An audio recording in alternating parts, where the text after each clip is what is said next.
Bonjour à toi. Lorsque nous nous sommes vus la dernière fois, je t'ai raconté comment les industries prenaient de plus en plus de place dans la province de Québec. Aujourd'hui, je vais te raconter comment les ouvriers ont obtenu de meilleures conditions de travail et aussi, je vais te parler de tous les moyens de transport utilisés à cette époque. Alors, viens avec moi, je t'emmène et ensemble, nous allons découvrir comment se protégeait et se déplaçait la population du Québec en 1905.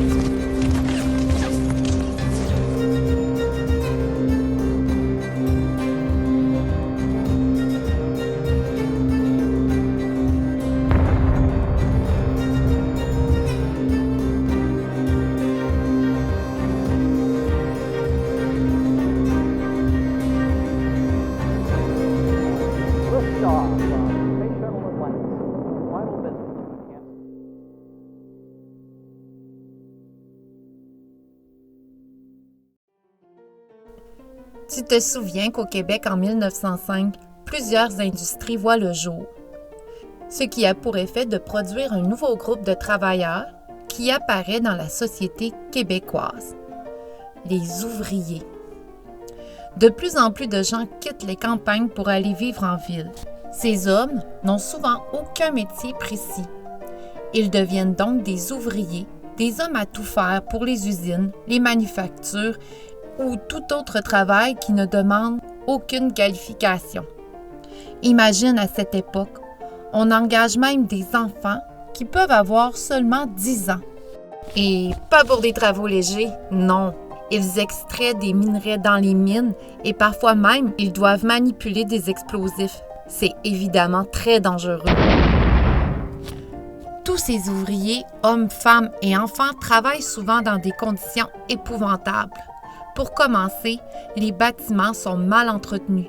L'éclairage est mauvais et les systèmes d'aération sont inexistants. Ensuite, il y a les semaines de travail qui durent 6 jours et c'est 10 heures par jour minimum que ces ouvriers doivent fournir.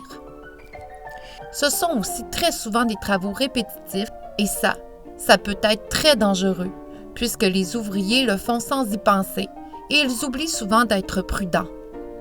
Donc, il arrive très souvent des accidents. Les ouvriers peuvent se blesser très gravement et parfois même mourir. Enfin, les employeurs profitent de leurs travailleurs en les payant très peu. Les hommes sont payés de 7 à 8 $ par semaine. Les femmes, qui font souvent le même travail que les hommes, sont quant à elles payées de 3 à 4 $ par semaine. Et oui, moins que les hommes, tu as bien compris. Enfin, tu comprendras qu'à l'époque, les enfants sont encore beaucoup moins payés puisque leur salaire est de 25 cents à 1 $ par semaine. Il faut comprendre que même si le coût de la vie est moins élevé à cette époque, le salaire d'un homme ne suffit pas à subvenir aux besoins de sa famille. C'est pour cette raison que souvent, les femmes et les enfants doivent aussi aller travailler. Alors, tu ne trouves pas que les enfants sont quand même mieux à l'école aujourd'hui? Il me semble que c'est un peu moins dangereux que de jouer avec de la dynamite. Enfin, pour terminer sur les conditions de travail de cette époque, les employeurs ont tous les pouvoirs. Et comme la demande pour travailler est très forte, ils ne se gênent pas pour congédier les ouvriers, même sans raison. Il n'y a aucune loi qui protège les travailleurs. Alors, c'est vers cette époque que les ouvriers en ont assez. Ils veulent de meilleures conditions de travail pour arrêter de faire abuser d'eux. Ils décident donc de s'unir et de former des regroupements. Et c'est de cette manière que les syndicats naissent. Et comment font les travailleurs pour se faire entendre? Eh bien, la meilleure des façons, ce sont les grèves. En effet, lors d'une grève, tous les employés cessent de travailler, donc de produire. Les employeurs n'ont donc pas le choix d'essayer de négocier et de s'entendre. Les deux parties s'assoient ensemble. Les délégués, c'est-à-dire ceux qui représentent les travailleurs, disent leurs demandes à l'employeur. Ce dernier accepte certaines demandes. Habituellement, il y a des compromis des deux côtés. Lorsque l'entente est faite, les employés retournent au travail avec leurs nouvelles conditions, comme un meilleur salaire ou une nouvelle démarche à suivre pour leur sécurité. Au fil des ans, plusieurs grèves ont eu lieu, comme celle des débardeurs au port de Montréal en 1903. Ces ouvriers qui doivent décharger les marchandises des navires qui accostent au port sont plus de 2000 à faire la grève en 1903. Elle dure 5 semaines et c'est l'armée qui doit intervenir pour y mettre fin. Mais il est assez rare que ça se passe ainsi dans l'histoire syndicale du Québec. Parlant de ports et de navires, nous allons justement faire un lien avec les moyens de transport du début du 20e siècle.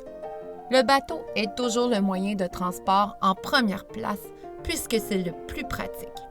En effet, il peut transporter de la marchandise partout dans le monde, mais son principal commerce est bien entendu avec l'Europe. Au début de ce siècle, on délaisse petit à petit les bateaux à voile pour aller vers les bateaux à vapeur qui se contrôlent beaucoup mieux, qui sont plus résistants au vent fort grâce à leur coque de fer. De plus, ils ne dépendent pas du vent comme les bateaux à voile, donc les voyages se font beaucoup plus rapidement, ce qui profite énormément à l'économie de la province de Québec. C'est aussi à cette époque que, grâce à cette sorte de bateau, des milliers d'immigrants arrivent au Québec. Autre moyen de transport qui est grandement utile pour le transport des marchandises et qui est révolutionnaire pour cette époque, c'est le train. Et c'est en 1847 que ce gros engin est inauguré à Montréal. Il permet déjà de se rendre dans différentes régions de la province de Québec. Puis, vers les années 1850, il connaîtra une grande expansion à travers le Canada. Imagine ce transport qui, au contraire du bateau, se déplace été comme hiver. Les gens peuvent aller ainsi visiter d'autres régions qui sont plus accessibles puisque le train est rapide. Ils peuvent aussi aller plus souvent voir leur parenté, c'est-à-dire leur famille qui habite d'autres régions du Québec. Enfin, sur le plan économique, c'est aussi un grand bien. Tu sais que notre pays est le 2e plus grand au monde. Donc, le chemin de fer permet le transport des marchandises de l'Est à l'Ouest du Canada rapidement. Et aussi avec les États-Unis, nos voisins du Sud. Dans les actualités du Québec, présentement, nous entendons beaucoup parler de tramway pour la ville de Québec. Eh bien, savais-tu qu'il y a plus de 100 ans, le tramway faisait partie du transport en commun pour les villes de Montréal et de Québec. Il a débuté en 1860. Par contre, à ses débuts, il n'était pas électrique puisqu'il était tiré par des chevaux. Et oui, on le nommait hippomobile. Lorsque l'électricité fait son apparition vers les années 1890, les tramways deviennent électriques. Ce petit train est comme un autobus. Il passe dans les rues de la ville en circulant sur des rails et il est relié à l'aide d'une perche à un fil électrique. C'est cela qui lui permet d'avancer rapidement. À cette époque, des milliers de travailleurs utilisent ce moyen de transport pour se rendre au travail. Il est donc très utile. Mais ce qui ne facilitera pas la circulation de cette époque, c'est l'arrivée de l'automobile dans les rues vers la fin du 19e siècle. Et le premier qui possède cette nouvelle façon de se déplacer dans la province de Québec se nomme Uccle-Henri d'Endurant. Imagine, à la fin novembre 1899, les gens s'attroupent avec étonnement autour de cet engin qui avance 100 chevaux. Uccle-Henri, qui était un homme ingénieux et avancé sur son temps, fait même ajouter un tricycle à remorque pour faire des promenades en famille. C'est aussi Uccle-Henri qui, en 1904, aura sur sa voiture importée d'Europe la première plaque automobile du Québec sur laquelle on peut voir Q1. Cette belle automobile est maintenant vue par des milliers de personnes à chaque année puisqu'elle est exposée au musée du Château Ramsay. Mais très peu de gens possèdent une voiture puisque c'est un objet de luxe à cette époque.